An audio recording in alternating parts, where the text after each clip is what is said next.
You wanna know something sad? I've earned more money from the 2 Sooubway videos I made about working at Sooubway than I did actually working at Sooubway for over a year.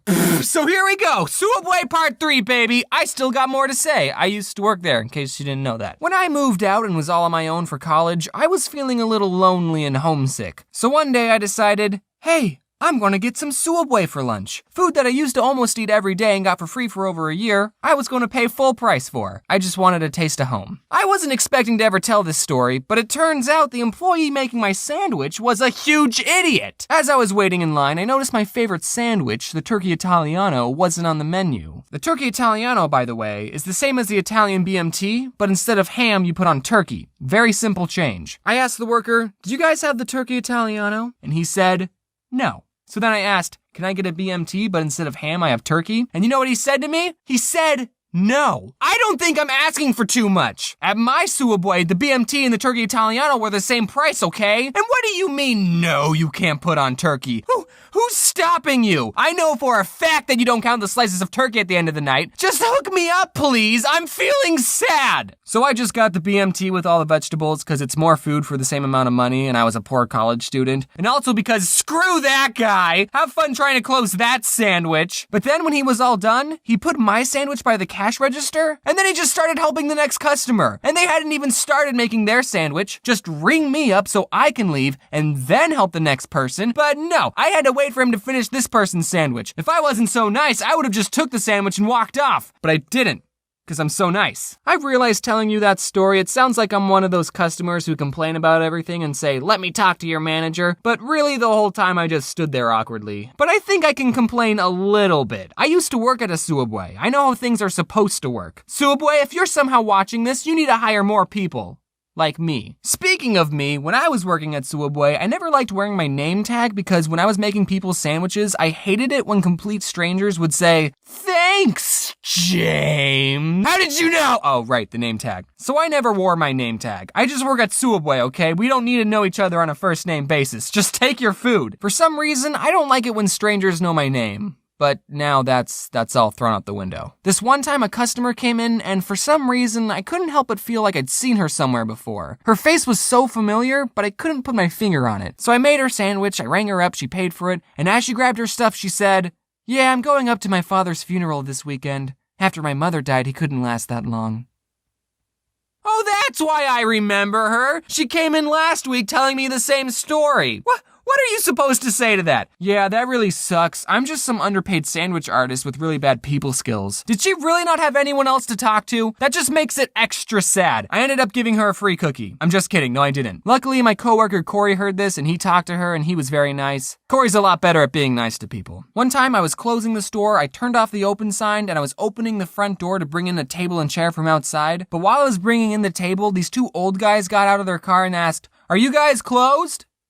"Yep," is what I would have said if I wasn't so nice. Instead I said, "Ugh, fine." Even though it was past 10, I let them order their sandwiches. When they came in, the 16-year-old girl I was working with was not happy. They started apologizing for coming in so late. "Oh, I didn't realize places in Arizona close so early. Blah, blah, blah, we're vampires." And I said, "It's whatever, just order your sandwiches." And then he said, "Can I have 3 salads?" And I actually laughed. But he didn't laugh. "Oh, you're being serious. I let you in past closing and you want 3 salads? Do you know how many dirty dishes that'll make?" As I was making this guy his 3 salads and 16-year-old girl was making the other guy's 2-foot-long sandwiches, a third guy not associated with these 2 came in. Guess he didn't see the open sign not illuminated. I finished helping the 2 old guys and then I started helping the third guy and he asked, "What time do you guys close?" 15 minutes ago. But after everything was said and done, the 2 old guys tipped us $5 and the third guy tipped us $1. So I mean, between me and the 16-year-old girl, a $3 tip ain't so bad. I actually heard from one of my old coworkers that the husband and wife owners of my old Sooubway watched my 2 other Sooubway videos. So they might be watching this one, and I just wanted to say that by letting those 3 guys in, I showed initiative and was looking out for customer satisfaction. Yeah. One time I brought a laser pointer into work because I knew I'd be bored, and I was. Except the boy I was working with was shining it outside at the cars driving by, and I told him not to do that because it's probably stupid, illegal, and really dangerous. Later, I was going to go clean the bathrooms. I saw the laser pointer on the counter, and I said, "Hey dude, while I'm cleaning the bathrooms, don't shine the laser pointer at the cars. I told him that. When I was all finished cleaning though, I saw him sitting by the window just shining the laser at the cars. At first I wanted to go up to him and say, dude, stop. But then the other part of me thought, I'm not this kid's dad. I told him to stop twice and he didn't listen. Whatever happens is his problem.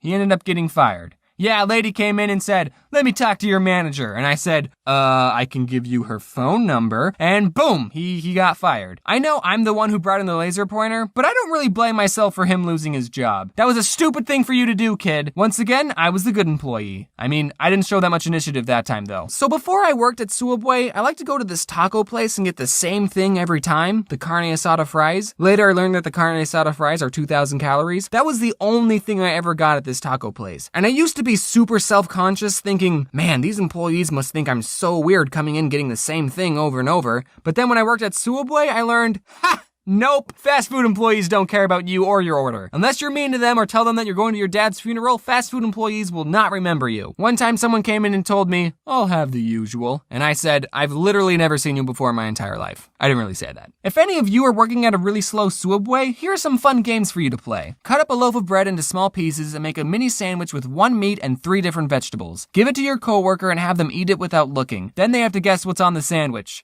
And that's it. You can set up a point system like they get 1 point for every ingredient they get right. Also, you can do the same game by mixing up 2 sodas and have them guess. You can walk into the freezer and see how long you can last. My record's an hour. You could bring in some vanilla ice cream and just make all sorts of stuff with that. You could make root beer floats. You could take 2 cookies and put ice cream between them and make a cookie ice cream sandwich. 16-year-old girl made this thing, I think it was called a kazuki. You put cookie dough in a bowl and then you cooked it, but not all the way, and then you put ice cream on top of it and it was super good. You can make nachos and bread bowls, and we wasted a lot of food. I still don't know why that guy didn't give me a turkey Italiano. I mean, at my Sooubway, we made bread bowls and nachos. Okay, all right, here's my favorite Sooubway sandwich besides pastrami. The pastrami's good, but it's expensive. So the next best thing, aka what I usually get, is the turkey Italiano on wheat bread and provolone cheese. And whenever I made mine, I would put on extra meat and extra cheese. So I guess if you want to recreate my sandwich, you have to get double meat and double cheese, which if you ask me is the standard amount of cheese and meat you should put on the sub. Toast it, obviously, and then you put all the vegetables on it besides banana peppers and jalapenos and only a little bit of pickles. So actually, I did ask the first guy to put on all the vegetables, not out of revenge, but because I actually like all the vegetables on my sub. Then a little bit of mayo. They normally put on so much mayo, just ask for 1 stripe,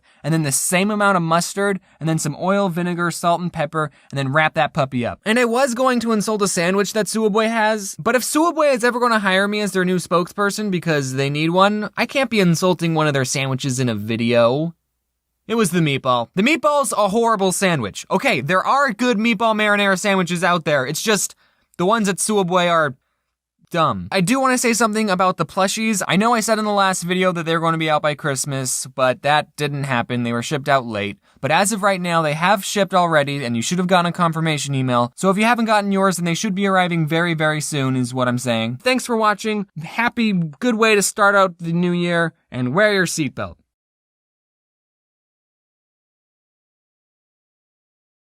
I just shared my M&M. Today's word of the day is micturate. Did you come here to listen to me talk about juvenile topics and tell bad puns? Well, you're in luck. What? You didn't? Aw, that really pisses me off. You all read the title. You know what this video is going to be about. Peeing yourself.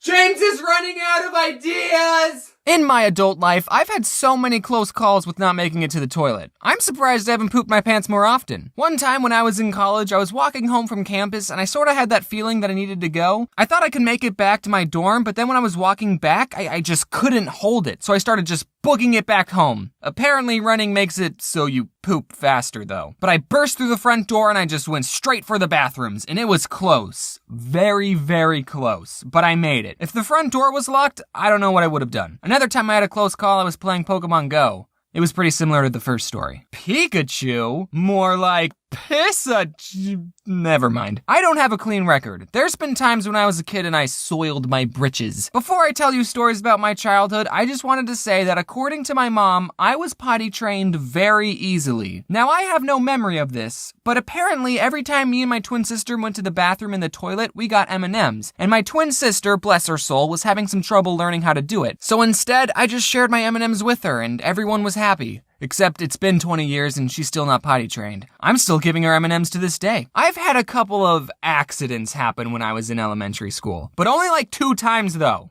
I promise. The first time I peed my pants in class, I was in the 1st grade. And my 1st grade teacher was just a humongous bitch. Just a humongous person. Literally, she was pregnant. For the first 9 months of my 1st grade career, I had to deal with this pregnant person, and even as a little tiny 6-year-old, I hated her. Now I'll give her the benefit of the doubt and say that we are probably ornery little 6-year-olds, but I wouldn't expect 6-year-olds to be well behaved. So why would you get a pregnant person who feels sick all the time to be our teacher? Was it because she couldn't afford maternity leave? One day she threw up in a trash can right in front of us, and we all just sat there not really doing or saying anything. I made a video about this a long time ago, but one time my twin sister got injured on a trampoline and she had to be in a wheelchair for a couple of months. That happened while we were in 1st grade. So one time when we were in class, there was a fire drill, and the teacher told my sister that she had to get out of the wheelchair. Now she could get out of the chair. Her legs worked just fine. It was her back that was injured. But I mean, what if she was actually bound to that wheelchair? Do we not have an escape route for the disabled? Leave the chair behind, it'll only slow you down. What? You need that chair to move around? Well, it's gonna have to burn! But it gets worse. To get out of the school, we had to go up these stairs, and I was helping my sister walk up them, you know, because a doctor told her she shouldn't be walking at all. And my teacher saw this. She knew my sister was in a wheelchair 2 minutes ago, and she said, "Don't help her." You know how when you're a little kid and you think that adults know everything and they're always telling you to do the right thing? That should have been my first clue that, nope. What a female dog. Not just that, a pregnant female dog. So one day I asked the teacher if I could go to the bathroom, and can you guess what she said? She said no. I forget the exact circumstances, but you shouldn't ever tell a 6-year-old that they can't go to the bathroom, because guess what? They can, and they will. That hand raise, that's not really asking for permission. That's giving you a warning. I raised my hand a second time. Do you remember when you told me I couldn't go to the bathroom? Well, we have a bigger problem now. I wish I knew curse words back then. You know, that kid that was inside my teacher's belly could be watching this right now and have no idea how stupid their mom is. This is why I'm never getting pregnant. The second time I peed myself, I forgot what grade I was in. Hopefully I was still in 1st grade. It definitely wasn't 12th grade. But this time it was at recess. And I didn't know that you could go to the bathroom at recess. I thought the school was locked up. So I had to really go to the bathroom. And I did, and all my classmates thought I peed myself, and I told them, no, I was drinking water, and the water rolled down my face and all congregated in my groin region. Which, if I was going to lie, I should have just said that I spilt water on my pants. No one believed me, except for one person. My twin sister. I knew saving her in that fire drill was a good move. But yeah, everyone else was right. I did micturate myself. That's all there is to it. A winner. Guys,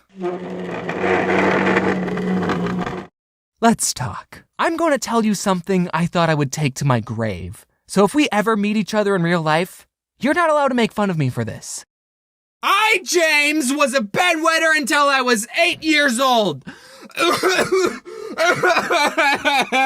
I was good going to the toilet when I was conscious, but being unconscious, I was uncontrollable. If we're counting the total times in my life that I've had an accident, then there's too many to count. There were many days when I would wake up to wet bed sheets, then I'd have to change my sleeping position and try and get some more sleep. The worst part about wetting the bed is that you have no control over it. You were gambling every time you went to sleep. There were some things I would try to help me not wet myself. One thing were these things called good nights. They were pretty much diapers with a bigger kid on the package. Your life hits a low point when you have to wear diapers for a second time. I would hate putting these things on, because they're totally stupid, and I'm 8 years old. I don't need diapers. I literally never slept with them on once. I would take them off every night before I would go to bed. I hated those things. I'd rather pee my pants than wear a diaper. So since I didn't like those, I tried this alarm thing, which I also hated. You put a clamp on your underpants, and you put this thing called an alarm unit right next to your face, and you'd sleep with this contraption of uncomfortableness on you, and if you started to pee, that would trigger the alarm, which would blast a loud noise in your face, and that was supposed to wake you up like, hey, you're peeing! Problem was that every time the alarm went off, I was too tired to remember what was going on. So I would just think, what the heck? I need to get this loud noise away from me. And I would just rip off the alarm and throw it away and go back to sleep without realizing what I was doing. Sort of like what I do now with a real alarm. Then I'd go back to bed, wake up in the morning and realize, oh, that's why the alarm went off. Then later I got some pills from some doctor. I don't remember what was in them, but every time I had a pill, I wouldn't wet the bed. But then one day I ran out of pills. I still went to bed though, and I woke up with clean sheets. And I never wet the bed again after that.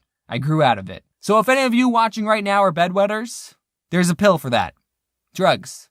Solves all your problems, baby. I know this video has a weird subject matter, but let's be realistic. It's a part of life. Everyone poops or pees their pants at some point. And if you haven't, well, that just means you have something to look forward to when you're really old. In case you didn't know, I'm at PAX South right now, unless you're watching this video after this weekend. I was really crunched for time getting the drawings done, so I had my friend Speechy help color some of the pictures, except she did too good of a job coloring, and they were all way too detailed for my style. Like look at this bed. I can't use this. I only use 5 colors tops. So I decided I'm not gonna give her a shout out. Again, that's Speechy, who I'm not shouting out. I think her fan art made it into this video, actually. And also my buddy Carson Animates colored like 2 of the pictures, and I'd feel weird if I didn't acknowledge that he helped color 2. Thanks for watching. This is my 100th video, so to celebrate, you should watch this video 100 times and share it with 100 friends, which means that this video should get at least 1 billion views. Again, thanks for watching, and wear your seatbelt.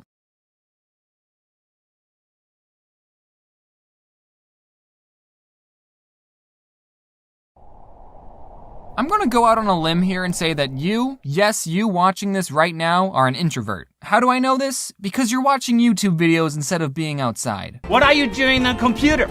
Go outside, so beautiful! Don't worry, I'm an introvert too. I got an email from an 8-year-old once. He said he liked my videos. It was one of the worst emails I ever got. So I'm just gonna briefly explain what introvert means to all the 8-year-olds watching this. Hey kids, are you ready to learn?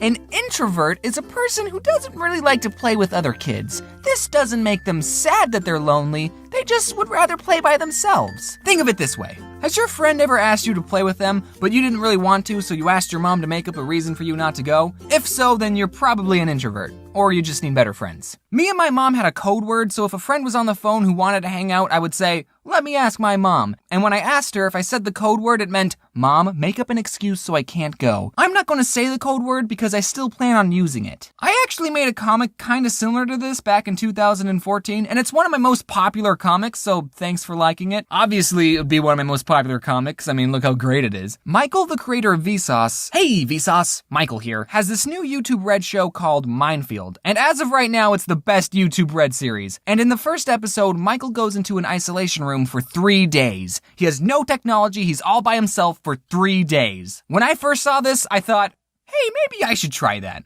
Yeah, 3 days of nothing but your own thoughts. I can think of comic ideas, I can write a book, and I don't even have to write any of these ideas down because everything I say is being recorded. This could be my next vacation. Also, speaking of YouTube Red, hey Susan, I heard you had a new spot open for a Red series. I have this great idea called YouTuber Swap. It's like Wife Swap, but with YouTubers. Just hit me up if you're interested. Now, don't get the wrong idea that I'm someone who hates people. I don't. It's just, if we're strangers, then I'd rather not talk to you. Unless you're a stranger who's a fan of my videos. Okay, we can talk about me all day. Bringing up a point from the last video, don't be afraid to talk to me. You know, every YouTuber is in a weird position with their fans because if you meet me, you already have a pretty good idea of who I am as a person.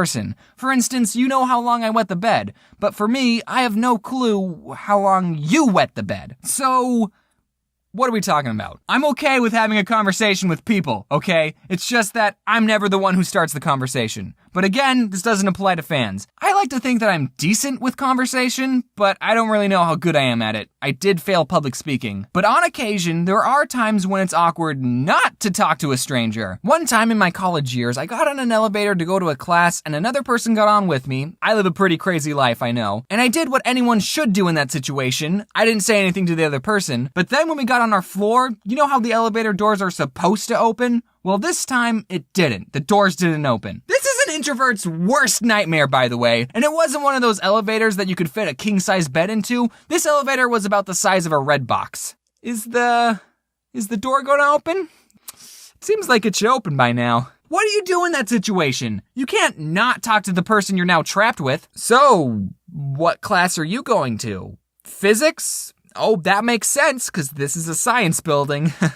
Enough time had passed where we started looking up the school's number to tell them that we were stuck, which is what you're supposed to do, right? There's not like a button on the elevator that you can press to call for help, right? But luckily, while we were doing that, for whatever reason, after a solid 2 minutes, the door decided to open. And just the wave of relief that went over me and this kid. Oh, I thought we'd be in there for hours. I hope I never see you again. Same. And that's why I'm never going in an elevator again. It's too risky. I think the problem I have is that I'm bad at starting conversations. Normally, if I'm talking to someone who I don't know, I'll ask, so, how was your day? But if your day was anything but good, I don't want to hear it. My dog died. Yeah, they do that. Why is starting a conversation so hard? I only know like 3 good conversation starters. The first one is, how was your day? And if that doesn't work, I start talking about all this crazy weather we're having. And in Arizona, there's really only one weather. Hot. Although it did rain like 2 weeks ago. And lastly, if I have nothing else to ask, I hit them with a really hard question. What color's your toothbrush? Mine's red. To start a conversation, sometimes people will ask, what's your favorite blank? I have nothing against these types of questions. I think it tells you a lot about the person you're talking to, but there's one form of this question that I really hate. And it's the question, what's your favorite candy bar? And I hate this question because my favorite candy bar, and I will stick by my answer no matter what you think, is M&M's.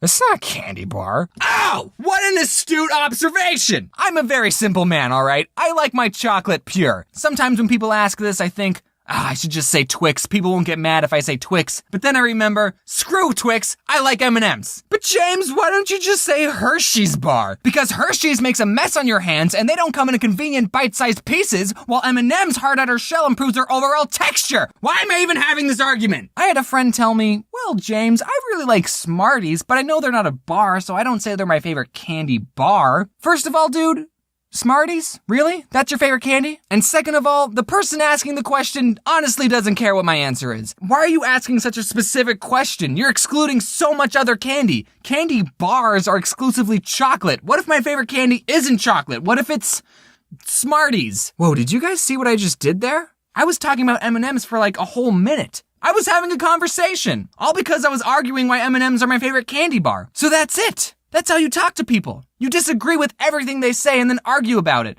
So everyone watching, argue about your favorite candy bar down in the comments.